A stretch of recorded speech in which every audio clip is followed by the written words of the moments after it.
আচ্ছা, এখানে দেখো কোশ্চেনটা কি রয়েছে, অ্যাসারশন রয়েছে এবং রিজন রয়েছে। অ্যাসারশন এবং রিজনের উত্তর করার নিয়ম হয়তো তোমরা অনেকে জানো না, একটু জেনে নাও। যে যখন অ্যাসারশন এবং রিজনের কোশ্চেন থাকে, অ্যাসারশন মানে হলো উক্তি এবং রিজন হলো যে কারণ, মানে কোনো একটা উক্তি দিয়েছে বা স্টেটমেন্ট দিয়েছে, সেই স্টেটমেন্টটার কারণ হিসেবে যেটা দেখানো হয়েছে সেটা হলো রিজন। এই ধরনের উত্তর দেওয়ার সময় তুমি কিভাবে ভাববে? যখন তোমরা এই ধরনের উত্তর করবে তখন আগে অ্যাসারশনকে দেখবে যে অ্যাসারশনে যে বাক্যটি লেখা আছে সেই বাক্যটি ঠিক কিনা। যদি ঠিক থাকে তাহলে সেটিকে রাইট চিহ্ন দেবে। তারপর রিজন আছে, রিজনটিকে আলাদা করে বিবেচনা করবে, মানে এটাকে বাদ দেবে অ্যাসারশনকে, শুধু রিজনটাকে দেখবে যে রিজনের বাক্যটা ঠিক আছে কিনা। যদি রিজনের বাক্যটা ঠিক আছে তাহলে রাইট দেবে। তাহলে আমরা কি পেলাম, দুটোই বাক্য ঠিক আছে, মানে অ্যাসারশনও ঠিক আছে, রিজনও ঠিক আছে। কিন্তু এমনটা যদি ঘটে যে উভয় ঠিক, কিন্তু তোমাকে এবার প্রমাণ করতে হবে যে এখানে প্রথম যে অ্যাসারশন মানে যে উক্তিটা রয়েছে, স্টেটমেন্টটা রয়েছে, সেই স্টেটমেন্টের সাথে কারণের একটা সম্পর্ক রয়েছে, অর্থাৎ অ্যাসারশনের যথাযথ কারণ হিসেবে এই রিজনটাকে দেখানো হয়েছে বা এই রিজন সেন্টেন্সে ইয়ে করেছে আর কি, দেখিয়েছে। তাহলে এ ধরনের কোশ্চেন করার সময় তাহলে মূলত কী মাথায় রাখবে, আগে অ্যাসারশনকে আলাদা করে দেখবে সেটা ঠিক কিনা, তারপর রিজনকে দেখবে সেটা ঠিক কিনা, আর তারপর দেখবে দুটো সেন্টেন্সের মধ্যে সম্পর্ক আছে কিনা। সম্পর্ক যদি ঠিকঠাক কারণ হিসেবে থাকে বা রিজন হিসেবে থাকে তাহলে সেটা হবে কি, যে both are true and R is the correct explanation of A. R মানে রিজন, মানে আর হচ্ছে এর কারেক্ট এক্সপ্লেনেশন। ঠিক আছে, তাহলে চলো আমরা কোশ্চেনটা করি। কোশ্চেনটা বলছে ধারাবাহিক এবং সার্বিক মূল্যায়ন, যাকে সংক্ষেপে সিসিই বলে। এই ধারাবাহিক এবং সার্বিক মূল্যায়ন শিক্ষার্থীদের শিক্ষাগত অর্জন এবং পরীক্ষার ফলাফলের উপর দৃষ্টি নিবদ্ধ রাখে। মানে মূলত যেটা বলছে যে এই সিসিইকে ইংরেজিতে বলা হয় কন্টিনিউয়াস অ্যান্ড কম্প্রিহেনসিভ এভ্যালুয়েশন। এই যে কন্টিনিউয়াস অ্যান্ড কম্প্রিহেনসিভ এভ্যালুয়েশন, এটা শিক্ষার্থী শুধু শিক্ষাগত অর্জন এবং পরীক্ষার ফলাফলের উপর দৃষ্টি নিবদ্ধ রাখে। আমাকে দেখতে হবে এই স্টেটমেন্টটা সত্য না মিথ্যা। ঠিক আছে, তারপরে আসো রিজন, অর্থাৎ কারণ কি বলছে, বলছে ধারাবাহিক এবং সার্বিক মূল্যায়ন শিক্ষার্থীদের বিকাশের একটি ব্যাপক দৃষ্টিভঙ্গি প্রদানের জন্য গঠনমূলক এবং সামষ্টিক মূল্যায়ন উভয়কে অন্তর্ভুক্ত করে। মানে এখানে মূলত যেটা বলছে যে এই যে ধারাবাহিক এবং সার্বিক মূল্যায়ন, এই সার্বিকের জায়গাতে কিন্তু অনেক সময় কোশ্চেনের সামগ্রিক মূল্যায়ন থাকবে। হ্যাঁ, তোমরা ঘাবড়াবে না, মাথায় রাখবে ধারাবাহিক, কন্টিনিউয়াস মানে ধারাবাহিক, আর কম্প্রিহেনসিভ মানে সার্বিক বা সামগ্রিক বা সমগ্র। ঠিক আছে, তাহলে এই সার্বিক এবং মানে ধারাবাহিক এবং সার্বিক মূল্যায়নে শিক্ষার্থীদের বিকাশের একটি ব্যাপক দৃষ্টিভঙ্গি প্রদানের জন্য কি গঠনমূলক এবং সামষ্টিক মূল্যায়ন। গঠনমূলক মানে জানো তো, গঠনমূলক বলতে তোমার ফরম্যাটিভ এভ্যালুয়েশন, আর সামষ্টিক মূল্যায়ন বলতে যেটা চূড়ান্ত পরীক্ষা সেটাকে বলে সাম্মাটিভ এভ্যালুয়েশন। এই উভয়কে অন্তর্ভুক্ত করা হয়েছে। এটা সত্য না মিথ্যা। তাহলে আমি কি করব, আগেরটা সত্য না মিথ্যা ওটা ভেরিফাই করব, তারপর দ্বিতীয়ত এই রিজন এটা সত্য না মিথ্যা এটাকে আমি ভেরিফাই করব। ঠিক আছে, তো চলো এখানে তোমাদের অপশানগুলো এইভাবে দেওয়া হয়েছে যে এ এবং আর উভয় সত্য এবং আর হলো এর পরিপ্রেক্ষিতে সঠিক ব্যাখ্যা। অপশান বি কি বলছে, এ এবং আর উভয় সত্য কিন্তু আর এর পরিপ্রেক্ষিতে সঠিক ব্যাখ্যা নয়। মানে দুটি সত্য বাক্য কিন্তু আর সঠিক ব্যাখ্যা নয়। তারপর কি বলছে, এ হলো সত্য কিন্তু আর হলো মিথ্যা। ডি এ কি বলছে, এ হলো মিথ্যা কিন্তু আর হলো সত্য। ঠিক আছে, চলো আমি নিচে ব্যাখ্যাগুলো লিখিয়েছি, তোমরা একটু ভালো করে বুঝে নাও। কি বলছে এখানে, যে সঠিক উত্তর হলো এ হলো মিথ্যা কিন্তু আর হলো সত্য। কারণ এ হলো মিথ্যা কিন্তু আর হলো সত্য, মানে এই অপশানটা কি, তাহলে অপশান হচ্ছে ডি, অপশান ডি হবে উত্তর। এবার চলো কেন এটি ডিটা কেন সঠিক উত্তর তার বর্ণনা দিই। যে আমি এখানে ডিতে কী পেয়েছি, এ মিথ্যা, এ মানে অ্যাসারশন মিথ্যা, তাই বিবৃতি অর্থাৎ অ্যাসারশন এ কেন মিথ্যা এটা আমরা একটু দেখে নেব। বলছে ধারাবাহিক এবং সামগ্রিক মূল্যায়ন, যাকে সিসি বলা হয় কন্টিনিউয়াস কম্প্রিহেনসিভ এভ্যালুয়েশন, সম্পূর্ণরূপে শিক্ষাগত কৃতিত্ব এবং পরীক্ষার ফলাফলের উপর দৃষ্টি নিবদ্ধ রাখে। কার ওপর নিবদ্ধ রাখে? শিক্ষাগত কৃতিত্ব এবং পরীক্ষার ফলাফলের ওপর দৃষ্টি নিবদ্ধ রাখে। এই বিবৃতিতে এটা বলা হয়েছে। কিন্তু এই ধরনের বিবৃতিতে আমাকে দেখতে হবে যেখানে বলছে শিক্ষার কৃতিত্ব মানে একাডেমিক অ্যাচিভমেন্ট এবং এক্সামের যে রেজাল্ট তার উপর ভিত্তি করে বা তার উপর দৃষ্টি আরোপ করা হয়েছে। এই স্টেটমেন্টটি আসলে ভুল বা মিথ্যা। কেন মিথ্যা? কারণ হলো যে সিজিই কন্টিনিউয়াস অ্যান্ড কম্প্রিহেনসিভ এভ্যালুয়েশন বা ধারাবাহিক এবং সামগ্রিক মূল্যায়নের মূল উদ্দেশ্য কেবল পরীক্ষায় নম্বর বা শিক্ষাগত অর্জন, যাকে আমরা মানে স্কলাস্টিক অ্যাসপেক্ট বলি, যাচাই করা নয়। মানে তুমি এটা মাথায় রাখবে, সিসি মানে কন্টিনিউয়াস কম্প্রিহেনসিভ এভ্যালুয়েশন এর মূল উদ্দেশ্য শুধু তোমার পরীক্ষার নম্বরের বিষয় নয় বা শিক্ষাগত অর্জন নয় বা এক কথায় শিক্ষাগত কৃতিত্বই শুধু নয়। এখানে শুধু তাই যাচাই করা হয় না, এখানে কি করা হয়, শিক্ষাগত দিক অর্থাৎ স্কলাস্টিক ম্যাটার তো দেখা হয়, সাথে সহ শিক্ষাগত দিকটা অর্থাৎ যাকে ইংরেজিতে বলা হয় কো স্কলাস্টিক, মানে কন্টিনিউয়াস অ্যান্ড কম্প্রিহেনসিভ এভ্যালুয়েশনে স্কলাস্টিক এবং কো স্কলাস্টিক উভয়কেই কিন্তু দেখা হয়, মানে উভয়ের ওপরেই কী হয়, মূল্যায়ন হয়। তাই কি বলছে, উভয় দিকের বিকাশের উপর সমান গুরুত্ব দেয়। তাই এটি সম্পূর্ণরূপে পরীক্ষার ফলাফলের উপর দৃষ্টি নিবদ্ধ রাখে না। তোমরা একটা জিনিস মাথায় রাখবে যে সিসি ওপর অর্থাৎ কন্টিনিউয়াস অ্যান্ড কম্প্রিহেনসিভ এভ্যালুয়েশনের ওপর যখনই কোশ্চেন থাকবে তখনই মাথায় রাখবে ধারাবাহিক এবং সামগ্রিক মূল্যায়ন এটা কি করে, শিক্ষার্থীর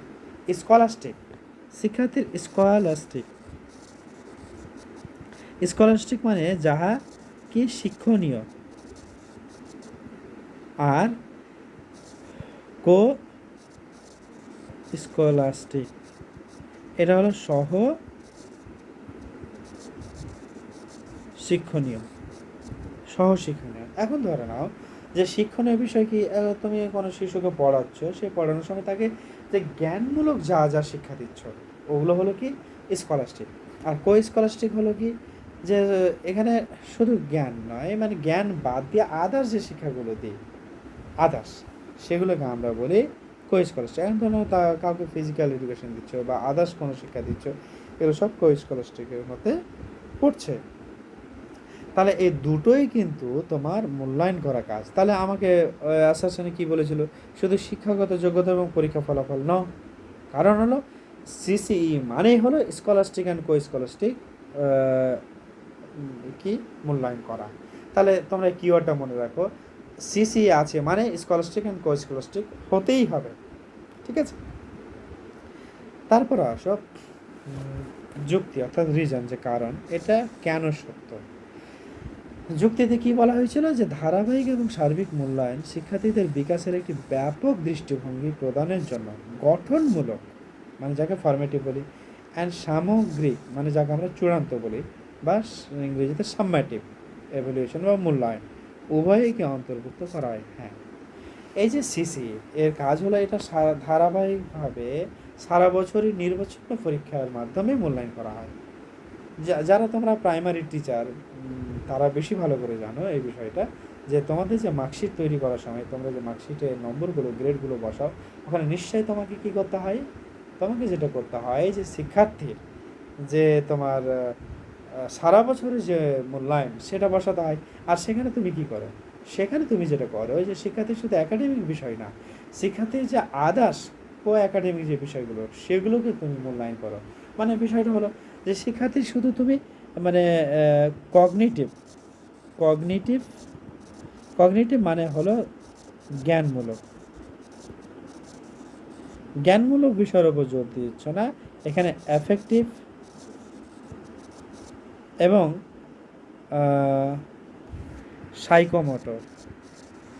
সাইকোমোটর এই তিনটেরই উপর তুমি গুরুত্ব দিচ্ছ। তার মানে অ্যাফেক্টিভ মানে যেটা হলো তোমার